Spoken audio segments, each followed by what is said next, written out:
Hi guys, today I'm talking about why I chose a minivan for this car camping van life experience.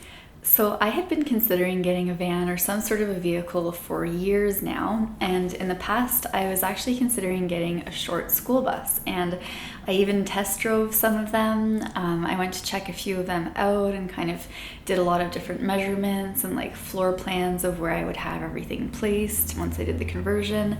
But after actually test driving one and seeing how it's very different to drive a bus versus driving like a van or any type of car, and once I saw that it's pretty like it's a learning curve, I guess, to get over to actually drive this huge vehicle, and like it's all different controls and stuff. And I just realized if I'm using this as a vehicle that I'm going to be living in and sleeping in, that means that I'm going to have to do my errands with this. So when I need to get groceries, or if I'm going to meet up with friends or whatever it is that I'm doing, I'll be driving this big school bus around. And I just realized that that would feel really inconvenient for me and really unpleasant. And so I wanted to get a vehicle that I would actually enjoy driving around, whether it's to take road trips with it or just to do everyday errands that we have to do as adult humans. So then I started looking at normal size like camper vans, sort of what you'd be used to seeing, like the GMC vans, and there's like the VW vans. Like there's, what you're used to seeing for van life is kind of these big vans from like the 70s and 80s. And after looking through at those ones and really pricing it out and writing down like, okay, this is how much it would cost me for gas to do sort of regular travel every month, I sort of budgeted my month and realized that with older vehicles, you do need to pay a little bit more for repairs. Different things always come up that need to be repaired. And then insurance tends to be a little bit higher, and gas costs a lot more. So back in the 70s and the 80s and even the 90s, fuel efficiency wasn't really the big thing that people wanted in their vehicles. And so these huge vans, they weigh a lot and they also take a lot of gas. And after pricing it all out, I realized that I'd be paying more to live in a van than I would to just rent a room in a house somewhere or to get an apartment. And so I just realized that cost-wise, it wouldn't make sense for me to live in a bigger vehicle like that.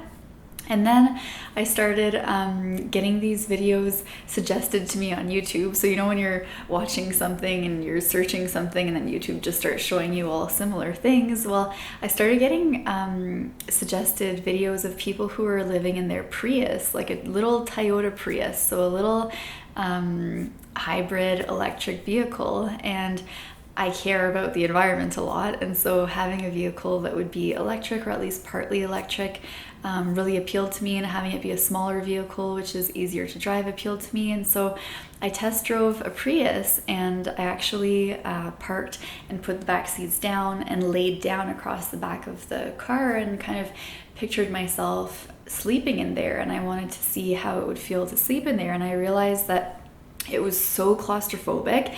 It felt like I was in this tiny, tiny little space that like I wouldn't be able to sit up or move at all as I was laying down. Like it's really, really confined.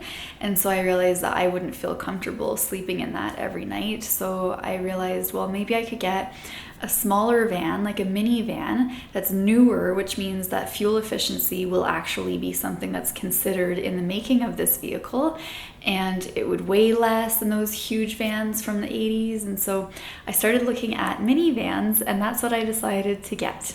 So I got a little minivan, and because I had seen how people lived in these Priuses and even in cars, there's tons of videos on YouTube of people living in their cars. And so I got to see sort of how people do things, and I got to really plan out how I would do things, maybe the same or different in different ways. And so I got a lot of inspiration from the whole van life car camping community. So thank you to everyone out there. And I want to share a little bit with you guys about what I did to convert my van van and how it's working for me, so that maybe you guys can get some inspiration too if it's something that you're interested in. So some benefits of getting a minivan, and it's a really small minivan, and the benefit to that is that I can drive that to do all my errands and I feel comfortable. It's a vehicle that kind of drives like a car, like it's not like driving a short bus, so it's very easy to drive, easy to maneuver. I can easily parallel park pretty much anywhere. With it being a minivan, it's also a lot more stealthy, and a lot of cities are starting to have bans on people sleeping in vehicles because in certain cities there's a lot of people doing it and they make a huge mess or they make noise. Like there's some cities where people who are living in their vans will go like pee on someone's lawn in the middle of the night, or like different things like that. There's just kind of some horror stories, and cities are really cracking down on it in some places. And so I wanted a vehicle that was very stealthy so that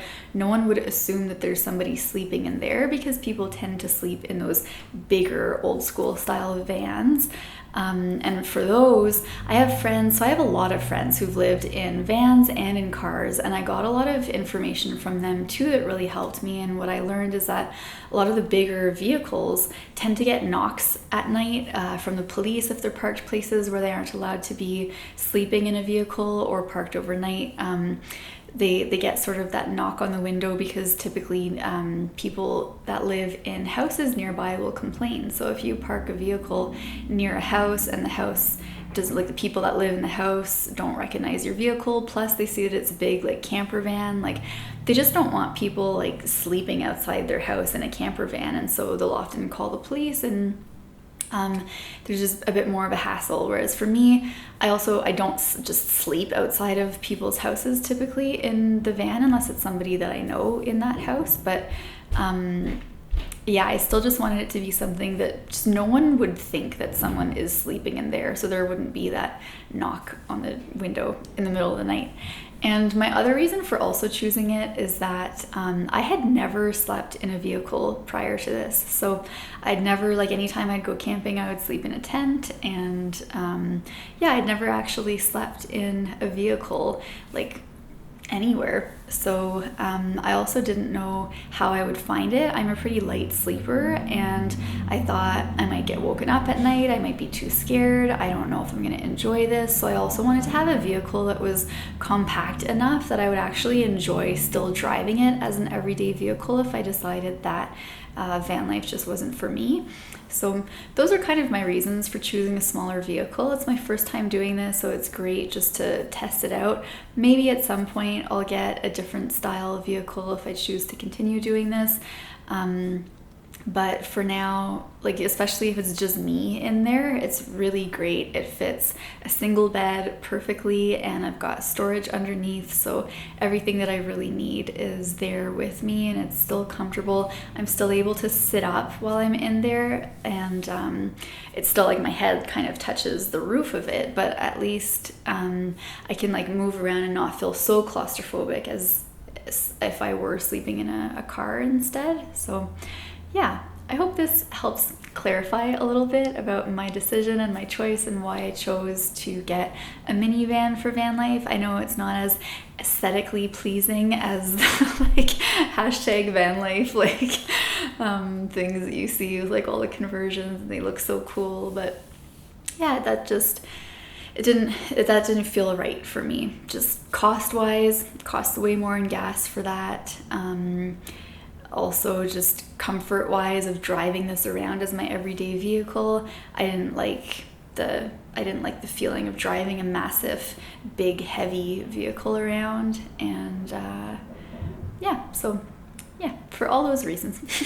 Parallel parking, like everything is just very easy being in a minivan. So though I have met a friend here who has one of those typical van life vehicles, and it's been really nice because in his van he has more space to actually have a lot of stuff to cook food and to actually hang out in the van. And so there's definitely pros and cons. Like I'm not saying that one is worse or one is better. It's just what I chose specifically for myself for this period of life. So it's possible that I change things up at a certain point, but for now, this is really what I chose and why. So yeah, let me know in the comments if you guys have ever done something like this, or if you guys are ever interested in doing something like this, if you have any questions, any requests for different videos. And yeah, make sure to subscribe if you haven't already. Click that bell so you get notified. Give this video a thumbs up too, that really helps me out, and it helps out with my videos getting shown to more people, especially if they're topics that you think more people should know about. So thank you so much for being here, and may you be happy, healthy, and free. Bye.